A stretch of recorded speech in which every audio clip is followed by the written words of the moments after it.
Hi guys, this is Asma Azim and welcome to my YouTube channel American Sindhi. अॼु मूं सोचियो छो न तव्हां सां पंहिंजी कुझु रेसिपीज़ शेयर कयां, कुझु सीक्रेट रेसिपीज़, कुझु अमेरिकन रेसिपीज़। त रेसिपी शेयर करण खां पहिरीं मुंहिंजी तव्हां सां रिक्वेस्ट हूंदी कि प्लीज़ प्लीज़ प्लीज़ मुंहिंजो यूट्यूब चैनल जेको अमेरिकन सिंधी आहे उनखे सब्सक्राइब कयो ऐं बेल आइकन जो बटन ज़रूरु प्रेस कयो ताकि जेकी बि मुंहिंजी वीडियो अपलोड थिए उहो तव्हां ॾिसी सघो। त अचो त पंहिंजी रेसिपी जे बारे में ॿुधायां थी। अॼु असां बनायूं पिया हिकिड़ो डिप आहे जेके पाइनएप्पल ऐं मैंगो डिप आहे। मौसम बि अची वियो आहे अंबनि जो, ऐं पाकिस्तान वग़ैरह में त इलाही ज़्यादा अंब अची चुका हूंदा। अमेरिका में इहो आहे कि असां वटि पाकिस्तानी अंब त नथा अचनि, पर हिते हेटी खां ऐं मैक्सिको खां अंब अचंदा रहंदा आहिनि। त टेस्ट पाकिस्तान जहिड़ो त न आहे, पर अंब त आहे। त अचो त तव्हांजी रेसिपी जे बारे में ॿुधायां थी। एक्चुअली मुंहिंजी हिकिड़ी अमेरिकन फ्रेंड आहे, हुन मूंखे पंहिंजे घर डिनर ते इनवाइट कयो हुयो। त असां जॾहिं हुते वियासीं त हुन एपिटाइज़र सां गॾु हिकिड़ी डिप रखी हुई। हुन डिप में जेकी आहे पाइनएप्पल हुया, मैंगोज़ हुया ऐं थोरो सॉर एंड सॉल्ट हुयो। त जॾहिं मूं हुन खां पुछियो कि हीअ रेसिपी छा आहे, त हुन मूंखे रेसिपी ई ॾेई छॾी कि मां पंहिंजे घर वञी हुनखे ट्राए कयां। त मूं इलाही दफ़ो ट्राए कई आहे, मुंहिंजे इलाही फ्रेंड्स, मुंहिंजे दोस्तनि इलाही पसंदि कयो आहे। त मूं सोचियो अॼु तव्हां सां उहा रेसिपी शेयर कयां थी। त 3 ऐं 4 इंग्रेडिएंट्स हुनखे ज़रूरत हुजे थी हुनजे लाइ। मूं खयां आहिनि 2 अंब, लार्ज साइज़ जा अंब आहिनि। हिकिड़ो मूं हेटी जो अंब खयो आहे ऐं हिकिड़ो मूं मैक्सिकन मैंगो खयो आहे। पाइनएप्पल आहे, फ्रेश पाइनएप्पल आहे, फुल पाइनएप्पल आहे, लेकिन असां हिनखे अधु विझंदासीं। 2 और 3 टेबल स्पून सिलेंट्रो यानी सावा धाणा खया आहिनि। 2 खां 3 सायूं मिर्चूं खयूं आहिनि। 1/4 टीस्पून असां कारी मिर्चूं खयूं आहिनि। 1/4 टीस्पून लूणु खयो आहे। तव्हां पंहिंजी मर्ज़ी सां हिनखे घटि ऐं ज़्यादा बि करे सघो था। ऐं 2 पिंच खयूं आहिनि असां कारो लूण जो। अचो त पोइ हिनखे हाणे असांखे हिकिड़ो खपे मिक्सर।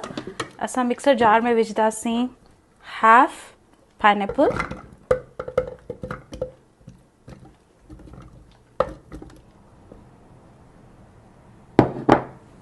मैंगो विझंदासीं। तव्हां ते डिपेंड करे थो कि तव्हां घणो मिठो विझो था या पाइनएप्पल घणो था विझो।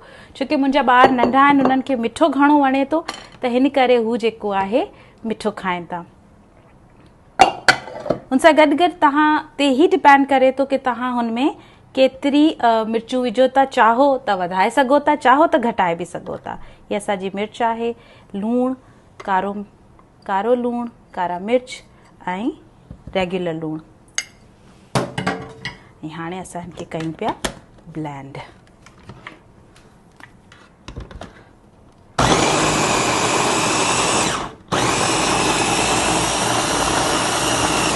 अच्छा, हिन बारे में बि मां तव्हांखे ॿुधाईंदमि कि हीअ बि तव्हां ते डिपेंड करे थो। चाहियो त बिल्कुलु माइल्ड, बिल्कुलु सॉस वांगुरु ठाहियो, चाहियो त हिनखे थोरो थोरो नंढर चंक्स में बि ठाहे सघो था।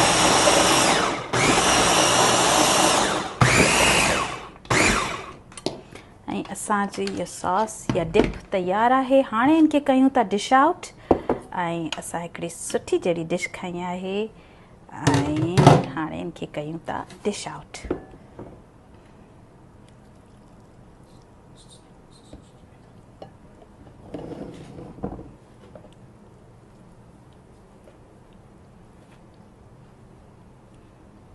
ठीकु आहे, असांजी डिप सॉस तयारु थी वई आहे।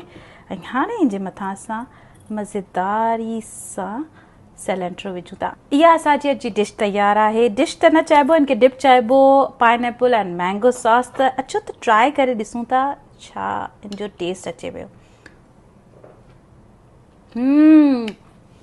ज़बरदस्त फ्लेवर आहे। तव्हां पंहिंजे घर में ज़रूरु ट्राए करिजो। हिनखे चिप्स सां खाई सघो था, नेचोस सां खाई सघो था।